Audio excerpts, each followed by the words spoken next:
Good evening everyone and welcome back to our channel. Tonight, we are looking at the popular technique of the IELTS speaking test called the error. And I strongly believe that this strategy is particularly useful for part 3 of speaking test when you must have a two-way discussion with the examiner on a higher level topic. Thus, this can be very helpful to have a strategy in mind for shaping your answer. My lesson included 3 parts. Part 1 with explanation and instructions, Part 2 with phrases and structures, and don't skip Part 3 because this will have special lessons with vocabulary as normal. Now, let's get started.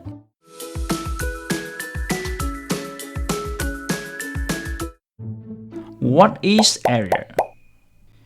As you can see, errors is an acronym that stands for answer, reason, example, and alternative. The first A is for answers. You have to give a direct answer to the question. Don't worry about complex grammar or fancy vocabulary just yet. This is the time to simply and clearly state your honest reply to the question. The letter R is for reason. This is to support your answer with one sentence or two or more, explaining why you feel this way. In other words, this is to support an opinion with a fact. The E is for example. This is actually an extension of reason. Therefore, if you have enough reasons to illustrate your answer, then this will be an optional. But remember, don't use for example every time. Instead, practice using different phrases such as for instance, or one example of this is, or let's take something as a prime example. And the last one, A, is for alternative. This can be optional too, but if you choose to use it, it can be a useful tool that can boost the effectiveness of your answer. Giving an alternative is a great strategy for IELTS speaking and writing too, because many of the issues have two sides, and being able to examine both sides of a different question can show up your fluency if done correctly. Try starting with "that's it," or, on the other hand, to signal your transitions. Now, let's take a look at 3 examples. Question number 1. Why do some people dislike using text messages? Answers. I think some people cannot stand sending text messages because it is inefficient. Reason 1. This means of communication relies mainly on typing, which is time-consuming. Even worse, it takes a very long time to receive a message, which can be unsuitable for impatient texters. It can also be a really frustrating experience when you are left on read. Reason 2. Compared to phone calls, this means of communication is more time-consuming. Phone calls allow callers to receive immediate responses from the callee and vice versa. This is vastly different from sending text messages, which takes a really long time for the sender to be replied, and there are some frustrating occasions when they are left unread. And alternative. Having said that, other people, me included, prefer sending text messages. This is because we are introverts, and other forms of communication may make us freeze and uncommunicative due to our shyness. Question number 2. Has the way that people communicate with each other changed much in the last few decades? Answer. Without a doubt, technology has revolutionized communication over the last few decades. Reasons. In the past, there used to be a heavy reliance on landlines when people wanted to get across their messages, which was somewhat time-consuming. However, now, technology allows this to be done with just a few taps on users' technological devices. Example. For example, when I was a child, it was common for my parents to dial someone on landlines, and it took a really long time for their calls to finish. However, many social media platforms now allow users to not simply call but also video call with their close friends, and they seem to enjoy this convenience. Alternative. Nevertheless, technology is the double-edged sword. Its convenience comes at the expense of face-to-face communication. This may make people socially awkward and compromise their communication skills when it comes to real-life settings. Question number 3. Why do some people prefer texting to phone calls? Answers. The reason why some lean towards texting rather than phone calls is that they want to avoid direct confrontation. Reasons. It is such a nerve wracking thing to be wronged by someone, whether we are familiar with them or not. And it is quite another to pick up the phone and deliver appropriate responses as we try to find the words under pressure. Therefore, text messaging would be a better option for shy people like us. And alternative. While I acknowledge that many people may have a preference for dialing someone due to its greater efficiency, it is just not for me.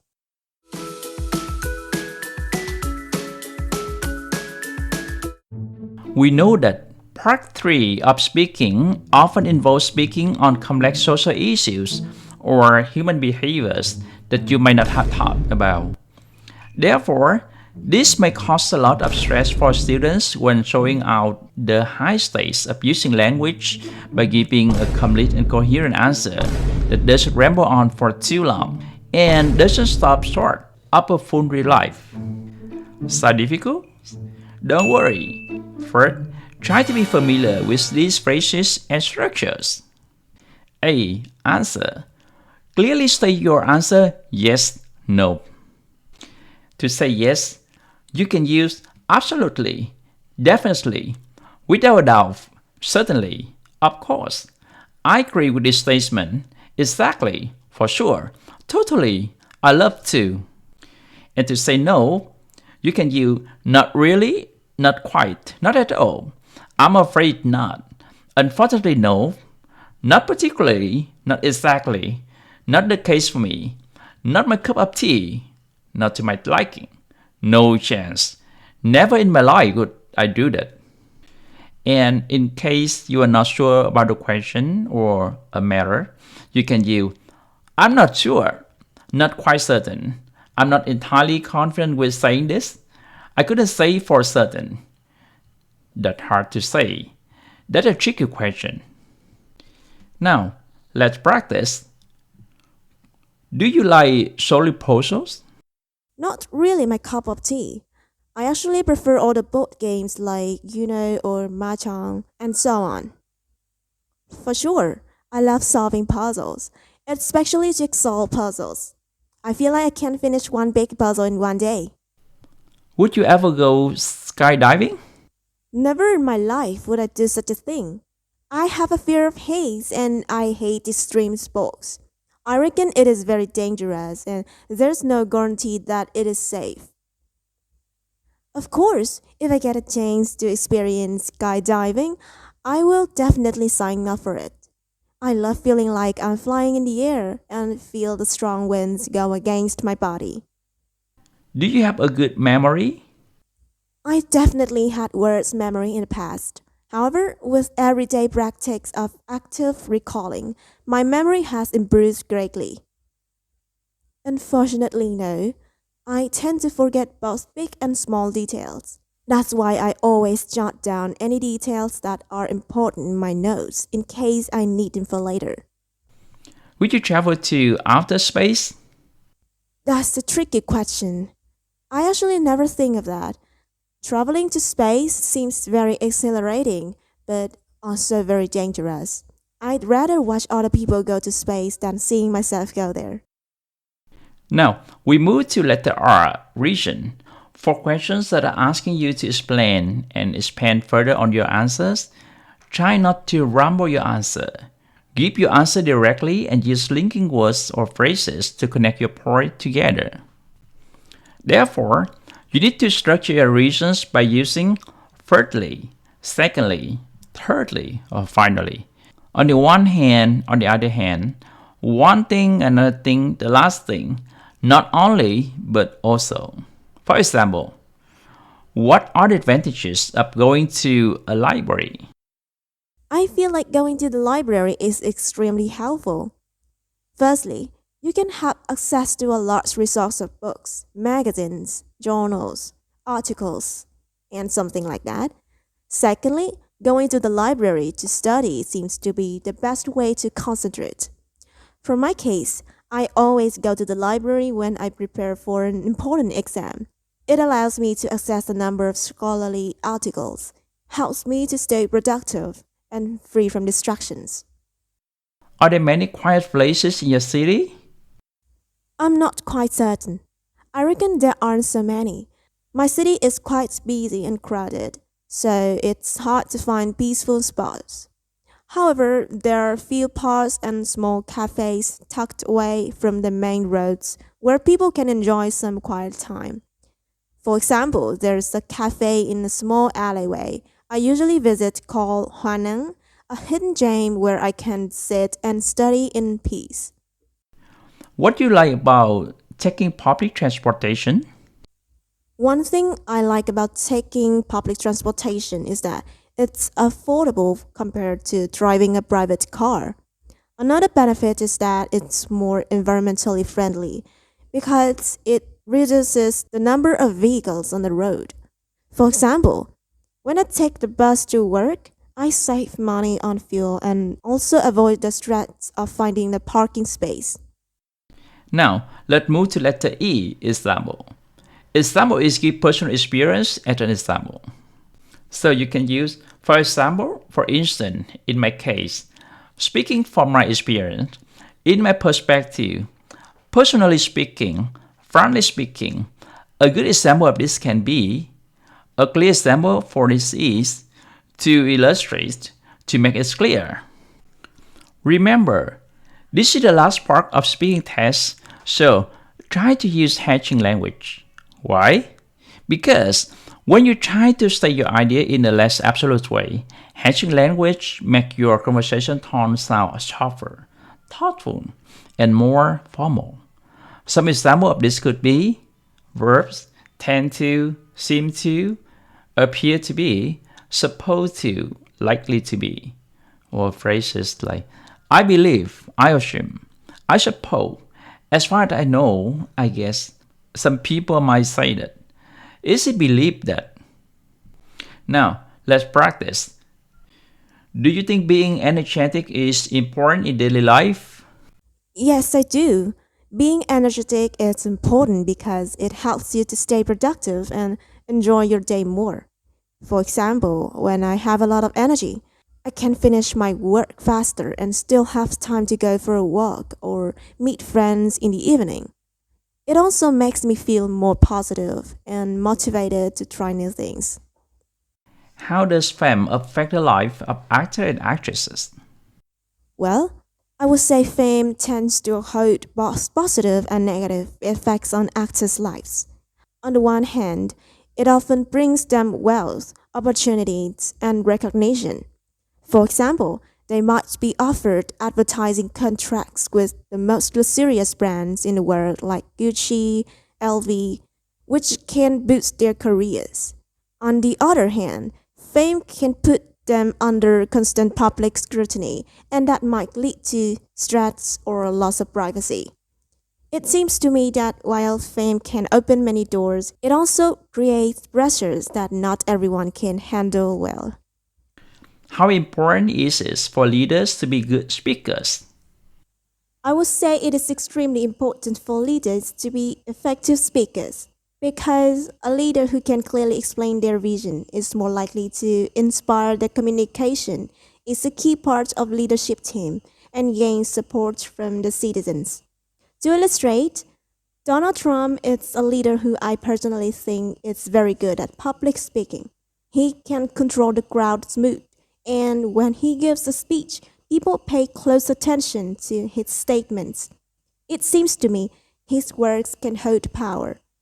I also think this is one of many reasons why he got re-elected. And the last one, letter A, alternative. Here, you can freely express your opinions, and this part can be omitted. For example, Have you ever looked at the stars at night? Absolutely. I love looking at the night sky for the stars, especially when the sky is clear. I also tend to look at the moon in its full face because it looks spectacular to me. Do you think it is good for children to do puzzles? I think doing puzzles is generally beneficial for children. For example, it can improve their problem solving skills and develop patience. However, it seems to me that spending too much time on puzzles can be counterproductive. Children should be guided by their parents when they play them.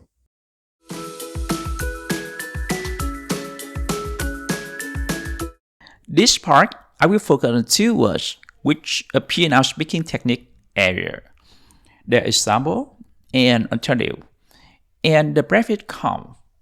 And for some reasons, Vietnamese added to this part at the top priority. Number 1, example. This is a combination of the prefix X and ample. Thì cái phần tiếp đầu ngữ X nó có nghĩa là out of something, có nghĩa là ra khỏi cái gì đó. Ví dụ, export. Port nghĩa là cái cổng hoặc là cái cảng. Cho nên, export là ra khỏi cái cảng. Cái này mình gọi là xuất khẩu. Hoặc là Exodus. Exodus có nghĩa là ra khỏi xứ Ai Cập. Đây là sách thứ 2 trong Kinh Thánh Cựu Ước. Và nếu như mà bạn có quan tâm tại sao là Exodus chứ không phải là Exif, thì các bạn có thể tham khảo những cái video giải thích về từ vựng của Kinh Thánh ha. Sẽ có rất nhiều bài học hay nữa. Rồi một cái ví dụ thứ 3 là khi người ta nói là my ex. Điều này có nghĩa là được hiểu ngầm là người yêu cũ, bạn trai cũ, bạn gái cũ hoặc là vợ cũ của tôi. Cái người mà đã ra khỏi cuộc đời của mình. Và đôi khi chúng ta sẽ thấy không phải là cái từ ex mà chỉ có một chữ thôi, là chữ e. Ví dụ như là education, evangelism. Đây là những cái từ nó cũng mang nghĩa là ex, nhưng mà khi ráp vào từ, do có cái tính chất của assimilation, nghĩa là sự đồng hóa, cho nên nó sẽ biến thể, biến dạng đi một tí xíu. Rồi, education là ra khỏi cái gì? Các bạn nhìn đây, các bạn thấy chữ duck. Cái từ này rất là hay và sẽ có một video khác giải thích về những cái từ này. Còn video này chỉ nói về cái tiếp đầu ngữ X. Tiếp theo là mình có cái từ là evangelism. Cái từ này người ta thường dịch là hội thánh, làm cho cái người nghe nghĩ rằng đây là một cái nơi mà tụ họp lại. Nhưng mà bản chất của nó nghĩa ngược lại, được kéo ra khỏi một cái gì đó. Và khi nói về prefix X thì đồng thời mình cũng phải nói về prefix im. Vì đây có thể được coi là một cái cặp thanh mai trúc mã, một cặp prefix thường thấy đi chung. Và nếu như X có nghĩa là out of something thì im nó có nghĩa là into something, bước vào một cái gì đó.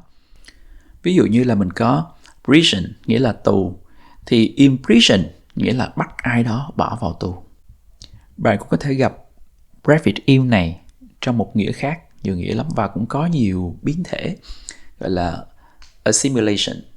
Nhưng mà trong cái phần này mình sẽ nói về cái nghĩa trái nghĩa của X. Rồi bây giờ tại sao mình gọi nó là cái cặp bài thanh mai trúc mã ha? Thì ví dụ như là chúng ta thấy cái từ petrolimex. Chắc các bạn cũng gặp mấy cái này khi mà đi đổ xăng ha, một số nơi đáng kể. Thì các bạn tách cái này ra. Petrol có nghĩa là nhiên liệu. Rồi bây giờ mình có hai cái cụm từ phía sau ghép lại, đó là im and x. Có nghĩa là nhập khẩu nè, xuất khẩu nè. Cho nên cái chữ petrolimex này nó có nghĩa là công ty xuất nhập khẩu xăng dầu. Ha, rất là dễ hiểu. Tương tự như vậy các bạn có Exim Bank. Thì từ cái ví dụ trên các bạn sẽ suy luận được cái ví dụ này đúng không? Có nghĩa là ngân hàng xuất nhập khẩu. Rồi bây giờ mình đi xuống cái phần đuôi ample. Thì ample nó có nghĩa là great, large, abundant, numerous là lớn, rộng lớn. Cho nên khi mình kết hợp X và ample, mình có example có nghĩa là làm lớn lên cái gì đó để mà dễ thấy. Enlarge something in order to easily understand. Cũng giống như việc khi mình nhìn một cái gì đó không rõ, cái chữ gì đó không rõ, mình lấy cái kính lúp mình soi cho nó lớn hơn thì mình dễ thấy hơn. Thì example nó có nghĩa là như vậy. Cho nên các bạn thấy thường những cái ví dụ thì rất là dễ hiểu. Nhưng mà vô cái bài thực tế, bài tập thực tế thì nó mới khó ha. Còn ví dụ thì lúc nào cũng rất là dễ hiểu, bởi vì nó được ample lên rồi. Ngoài ra chúng ta cũng có những cái từ khác liên quan tới ample. Ví dụ như là động từ amplify, hoặc là danh từ là amplification, rồi amplifier, amply. Một số từ rất là quen thuộc bởi vì các bạn thường nghe trong tiếng Việt mình gọi là âm ly. Âm ly là một cái thiết bị mà khuếch đại cái tiếng, nghĩa là làm lớn lên cái tiếng hát, tiếng nói ha. Hoặc đôi khi còn được gọi tắt là am, một cách rất là ngắn gọn. Number 2, alternative. Từ này thì chúng ta gặp gần như là mỗi ngày luôn. Ở đâu ạ? Đó là trên bàn phím computer, laptop hoặc là mobile phone. Với short form của nó là IELTS, nghĩa là thay đổi. Nào, để hiểu tại sao alternative có nghĩa là thay đổi thì chúng ta sẽ xem xét cái từ gốc của nó là alter. Alter này vừa là động từ, vừa là danh từ. Cho nên chúng ta sẽ tém lại cho dễ nhớ với hai cái danh từ thôi. Thứ nhất, alter nghĩa là bàn thờ. Vậy tại sao bàn thờ lại có nghĩa là thay đổi? Chúng ta sẽ quay về với cái bàn thờ đầu tiên theo như Kinh Thánh mô tả, là bàn thờ chính thức được Thượng Đế chỉ dẫn cho ông Moses đầy đủ quy cách phải làm như nào. Và cái chức năng chính của bàn thờ là nơi dâng sinh tế cho Thượng Đế với mục đích là chuộc tội, chuộc lỗi cho con người. Hay nói đúng hơn là thay đổi con người từ tội lỗi trở nên thánh sạch nè. Cho nên nói tới bàn thờ là nói tới mục đích chính, thay đổi. Và từ cái ý nghĩa bàn thờ này thì altar được mở rộng ra, không chỉ là bàn thờ mà còn là nơi thờ hay gọi là đền thánh, sanctuary.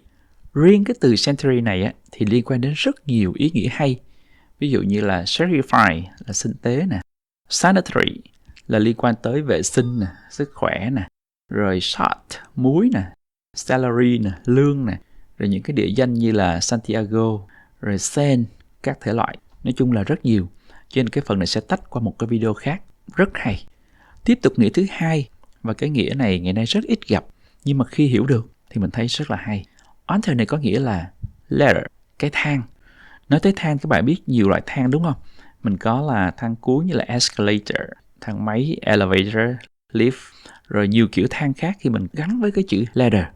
Nhưng mà altar này có nghĩa là cái kiểu thang mà nó có liên quan tới nước, như cái hình minh họa đây ha. Cái thang này giúp mình leo lên tàu, hoặc là ở trong hồ bơi giúp mình thay đổi cái trạng thái từ dưới nước đi lên. Vậy cái nghĩa số 2 này nó có liên quan gì đến nghĩa số 1 hay không? Chẳng những có mà là gọi là rất có ha, liên quan rất là mật thiết. Mặc dù là mới nhìn vô chúng ta thấy hai nghĩa rất xa lạ. Altar có nghĩa là bàn thờ, là nơi sinh tế được dâng lên, nhưng đó là hình thức của thời Cựu Ước, là hình bóng để đến thời Tân Ước chỉ về Chúa Giêsu. Ngài đã chịu chết như một sinh tế và giúp con người thay đổi từ tội nhân trở nên con cái của Thượng Đế Chí Cao. Thì Chúa Giêsu ở đây cũng chính là cái thang, là cầu nối cho con người đến với Đức Chúa Trời. Cho dù bạn có tin hay không thì từ ngữ cũng đã thể hiện cái điều đó. Ngài chính là cái thang, là cái cầu nối duy nhất để con người đến với Thượng Đế. Sắp tới đây mình sẽ ra thêm mấy cái video phân tích từ vựng bằng tiếng Hoa phồn thể nữa. Thì những hình ảnh này nó sống động, rất là hay và không kém cái bằng tiếng Anh đâu. Và như từ đầu mình nói, alter này có nghĩa là option, nghĩa là sự chọn lựa nữa. Cho nên ở đây tất cả là sự chọn lựa của bạn, là bạn có tin hay không thôi. Number 3, the prefix com. The prefix com means with or together, and it comes from the Latin word cum. It's used in forming compound words and can change form to co, con, corn, or co, depending on the letter that follow it.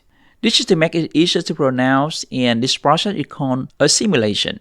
For example, circumstance, circumcise, combine, compassion, common, compromise, company, companion, cooperate, coordinate, collaborate, collect, connect, contact, correct, correlate. Now, we look back some example that our friend using in her speaking. Compared to phone calls, this means of communication is more time-consuming. For example, when I was a child, it was common for my parents to dial someone on landlines. This may make people socially awkward and compromise their communication skills when it comes to real-life settings. Okay, that's enough for today. Hope you enjoy my lessons and see you later.